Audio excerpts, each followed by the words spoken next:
ఉగాదికి కొత్త మంత్రులు, పండగ రోజే ప్రమాణ స్వీకారం, 4 లేదా 5 అవకాశం అట. ఇది మొత్తం 18 మందిలో 12 మంది ముఖ్యమంత్రితో సహా ఆల్రెడీ క్యాబినెట్ ఉన్నది. ఇంకొక 6 ఖాళీలు ఉన్నాయి. ఆ 6 ఖాళీల్లో ఎవరికి ఇవ్వాలన్నది చర్చ. నిన్న ఒక 4 పేర్లు వచ్చినాయి. 4కి ఇస్తారు, ఇంకా 2 ఖాళీలు పెడతారని. బయట ఏం చర్చ జరుగుతుంది, ఒక 2 తొలగించే అవకాశం ఉందని చెప్తున్నారు. మరి ఎవరిని తొలగిస్తారు ఏందనేది చూడాలి.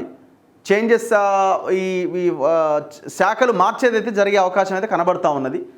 ఇవన్నీ పక్కన పెడితే మరి ఆ 6లో ఎవరికి ఇవ్వబోతున్నారు? 6 ఎవరికి ఇవ్వబోతున్నారు? ఒక ఎస్సీ, ఒక బీసీ, ఒక రెడ్డి, ఒక మైనార్టీ వర్గం నుంచి ఒక్కొక్కరికి క్యాబినెట్ విస్తరణలో చోటట.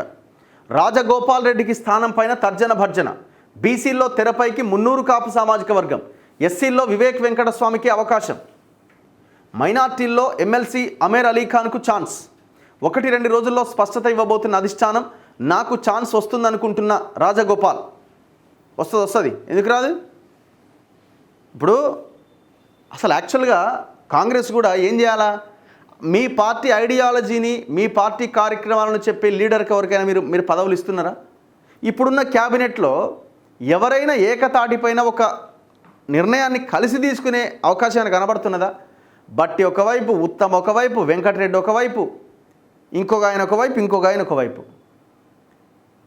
ఆయనను తిడుతుంటే ఈయన నవ్వుకుంటున్నాడు, ఈయన తిడితే ఆయన నవ్వుతాడు, ముఖ్యమంత్రిని తిడితే ఇంకొక ఆయన నవ్వుతాడు. ఇది మీ క్యాబినెట్కి సంబంధించిన పనితీరు, మీ వ్యవహారం.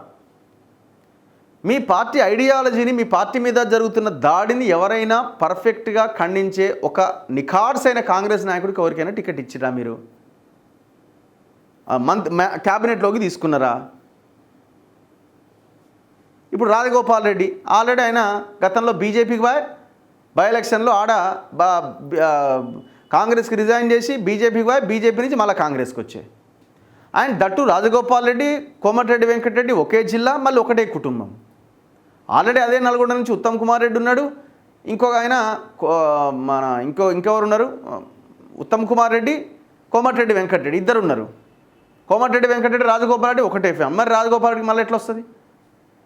వివేక్ ఉన్నాడు, వివేక్ తమ్ముడు ఎమ్మెల్యే, వివేక్ కొడుకు ఎంపీ, మళ్ళా వివేక్కి మళ్ళా మంత్రి పదవి. ఇది ఎట్లా ఇది అవుతుంది? ఇది ఎట్లా మీ సామాజిక న్యాయం అని అంటారు దీన్ని? ఏమనంటే అట్లా ఆదుకున్నారు, ఇట్లా ఆదుకున్నారు. మరి పార్టీని తన వాయిస్ ద్వారా ఆదుకున్న వాళ్ళు ఎంతోమంది ఉన్నారు కదా. పార్టీ ఐడియాలజీని ప్రజల్లోకి తీసుకెళ్ళి పార్టీని ఆదుకున్న వాళ్ళు, 10 ఏళ్ళుగా రక్షించిన వాళ్ళు ఎంతోమంది ఉన్నారు కదా. మరి వాళ్ళకి ఎందుకు ఇవ్వరు? పైసలేనా ఇక అల్టిమేట్గా?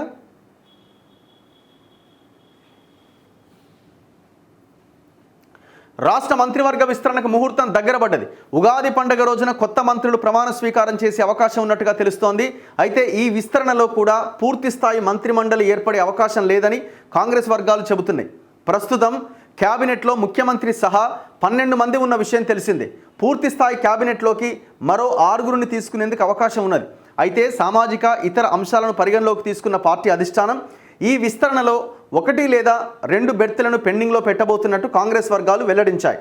క్యాబినెట్ విస్తరణలో ఎవరికి అవకాశం దక్కనుందనే విషయంపై అధిష్టానం 1-2 రోజుల్లో స్పష్టత ఇవ్వబోతున్నది.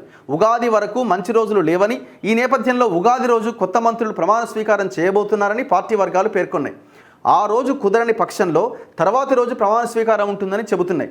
అయితే మంత్రివర్గ విస్తరణలో ఓసీ ఒక రెడ్డికి, ఒక బీసీకి, ఒక ఎస్సీకి, ఒక మైనార్టీ వర్గానికి ఒక్కో బెర్తు కేటాయించాలని సోమవారం ఢిల్లీలో అధిష్టానంతో రేవంత్ రెడ్డి, డిప్యూటీ సీఎం భట్టి విక్రమార్క, మహేష్ గౌడ్, మంత్రి ఉత్తమ్ కుమార్ రెడ్డి జరిపిన చర్చల్లో ప్రాథమికంగా అవగాహనకు వచ్చినట్టుగా తెలుస్తోంది.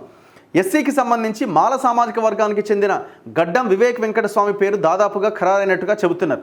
అయితే ఉమ్మడి ఆదిలాబాద్ జిల్లా నుంచి ప్రేమ్ సాగర్ రావు మంత్రివర్గంలో చోటు కోసం తీవ్రంగా ప్రయత్నం చేస్తున్నారు. ఈ నేపథ్యంలో వివేక్ వెంకటస్వామికి చోటు కల్పిస్తే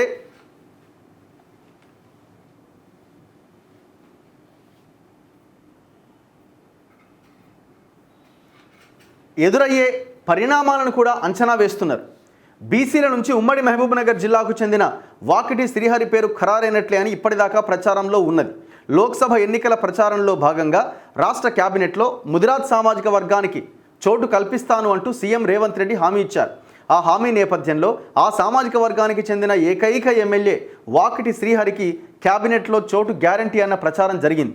అయితే మొదటి నుంచి కాంగ్రెస్ పార్టీకి అండగా ఉన్న మున్నూరు కాపు సామాజిక వర్గాన్ని దగ్గర చేసుకునేందుకు ఆ సామాజిక వర్గానికి చెందిన ఆది శ్రీనివాసును మంత్రివర్గంలోకి తీసుకోవాలి అన్న చర్చ సోమవారం నాటి సమావేశంలో జరిగిందట.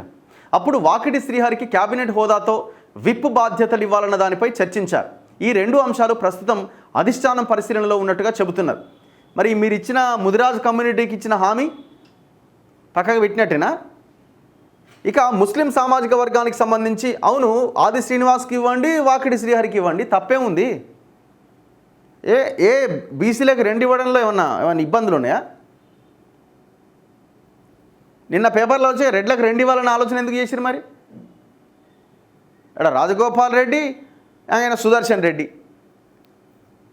మరి అక్కడ మాత్రం ఆలోచన చేస్తారు, ఇక్కడ మాత్రం రెండు ఎట్లు ఇస్తారు? ఒకటే కదా ఇచ్చేది, ఆ ఒకటి ఎవరికి ఇవ్వాలా? మరి మీరు ఇచ్చిన హామీ ఏంది మరి? ముదిరాజులకు ఖచ్చితంగా ఇస్తామన్నది. ఈ రాష్ట్రంలో అతిపెద్ద కమ్యూనిటీ కదా, ఆల్మోస్ట్ బిగ్ కమ్యూనిటీ కదా, అది కూడా one of the big community బీసీలో. మరి ఇచ్చిన హామీని నిలబెట్టుకోకపోతే ఎట్లా? ఇక ముస్లిం సామాజిక వర్గానికి సంబంధించి మంత్రివర్గంలోకి తీసుకోవడానికి ఎమ్మెల్సీ అమీర్ అలీ ఖాన్ ఒక్కరే చట్టసభల్లో అందుబాటులో ఉన్నారు. ఆయన ఎమ్మెల్సీగా కోదండరాంతో పాటు ఎన్నికయ్యారు, ఆయన తీసుకున్నారు. ఈ వర్గం నుంచి ఆయనకి అవకాశాలు ఎక్కువగా ఉన్నాయని చెబుతున్నారు. ఇది కాకుండా ముస్లింల నుంచి పార్టీ సీనియర్ నేత ఎవరినైనా క్యాబినెట్లోకి తీసుకొని ఆ తర్వాత ఎమ్మెల్సీని చేసే అంశాన్ని కూడా పరిశీలిస్తున్నారట. ఇక ఆయన అజారుద్దీన్, షబ్బీర్ అలీ, ఫిరోజ్ ఖాన్ వీళ్ళంతా ప్రయత్నం చేస్తున్నారు. రాజగోపాల్ రెడ్డి పైన తర్జన భర్జన. రెడ్డి సామాజిక వర్గం నుంచి ఉమ్మడి నిజామాబాద్ జిల్లాకు చెందిన సుదర్శన్ రెడ్డి పేరు దాదాపు ఖరారైంది. ఆయన్ని మంత్రివర్గంలోకి తీసుకోవాలి అని సీఎం రేవంత్ రెడ్డి మొదటి నుంచి పట్టుదలతో ఉన్నారు. ఉమ్మడి నిజామాబాద్ జిల్లాకు మంత్రివర్గంలో ప్రాతినిధ్యం లేకపోవడం కూడా ఆయనకు కలిసి వస్తోంది. అయితే రెడ్డి సామాజిక వర్గం నుంచే మునుగోడు ఎమ్మెల్యే కోమటిరెడ్డి రాజగోపాల్ రెడ్డి కూడా తీవ్రంగా ప్రయత్నాలు చేస్తున్నారు.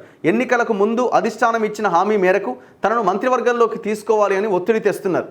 కానీ ఉమ్మడి నల్గొండ జిల్లాలో అదే సామాజిక వర్గం నుంచి ఇప్పటికే ఉత్తమ్ కుమార్ రెడ్డి, కోమటిరెడ్డి వెంకటరెడ్డి వాళ్ళ అన్న మంత్రులుగా ఉన్నారు. పైగా వెంకటరెడ్డి రాజగోపాల్ రెడ్డికి స్వయానా సోదరుడు. ఈ నేపథ్యంలో రాజగోపాల్ రెడ్డికి క్యాబినెట్లో అవకాశం కల్పిస్తే ఒకే జిల్లాలో ఒకే సామాజిక వర్గం నుంచి ముగ్గురు మంత్రులకు అవకాశం ఇచ్చినట్టు అవుతుంది.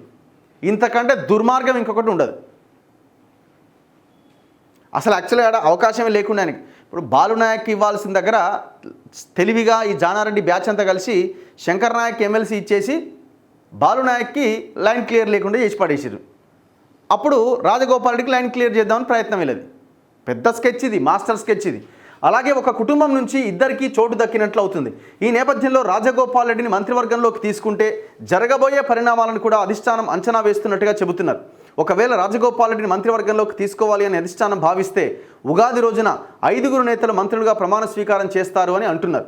సమీకరణలు కుదరకపోతే ఆ బెర్తును పెండింగ్లో పెట్టి 4 అవకాశం ఇస్తుందంటున్నారు. లంబాడా సామాజిక వర్గం నుంచి మంత్రివర్గంలో చోటు ఆశిస్తున్న బాలు నాయక్కు డిప్యూటీ స్పీకర్ పదవి దక్కబోతున్నట్టుగా తెలుస్తున్నది. ఇక ఉమ్మడి రంగారెడ్డి జిల్లా నుంచి మంత్రివర్గంలో చోటు కోసం ఇబ్రహీంపట్నం ఎమ్మెల్యే మల్రెడ్డి రంగారెడ్డి, పరిగి ఎమ్మెల్యే రామ్మోహన్ రెడ్డి తమ వంతు ప్రయత్నాలు చేస్తున్నారు. వీరిలో ఒకరికి ప్రభుత్వ చీఫ్ విప్ పదవి దక్కే అవకాశం ఉందట.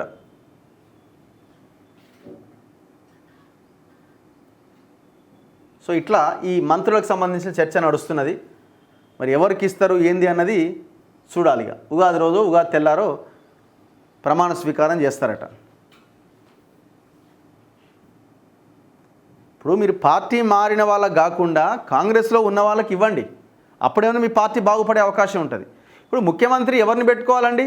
తన టీమ్గా కోవట్లను కాదు పెట్టుకోవాల్సింది ముఖ్యమంత్రి, వేరే పార్టీ నుంచి వచ్చిన లీడర్లను కాదు పెట్టుకోవాల్సింది. మీ పార్టీ ఐడియాలజీ ఉన్న వాళ్ళని, మిమ్మల్ని కాపాడే వాళ్ళని పెట్టుకోవాలా.